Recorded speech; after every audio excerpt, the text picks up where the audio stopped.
So in our industry, they say the fortune's in the follow-up. I'm going to tell you a quick story, hopefully quick. This is 2026. This is April of 2026. We had a lead come in January of 2021, and her and her husband were not in great health. And they would always postpone the appointment and push it out, push it out, push it out, push it out. Finally, her husband passed and she was overwhelmed, but she would still never let us into the house. And I kind of felt like it was possibly a hoarder situation, but it was always based upon her timeline and situation. And literally, she would never let us in. So after 5 years of follow up, she finally said, look, I will sell you the house, and this is the number I want. And we put up our earnest money and we went to go look at the house. It was 2 hours before closing. Now, we had never seen this house before, and it was exactly what we thought it would be. It was packed from floor to ceiling with stuff, has not been well maintained.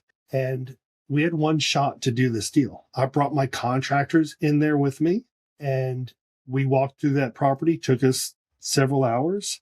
And then when my contractors gave me their number, I unfortunately had to tell the lady that we couldn't close on her property at that number.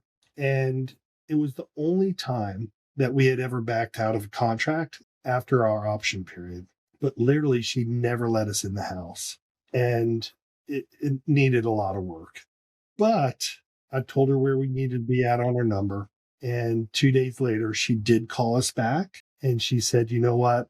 I understand why you need to be at that number.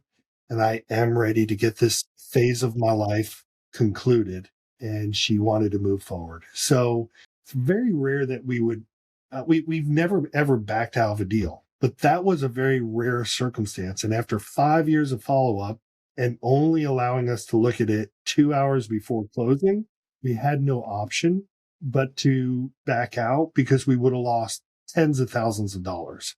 But she did come to her senses and she did enter into a contract. She was very happy and we were able to get that house sold.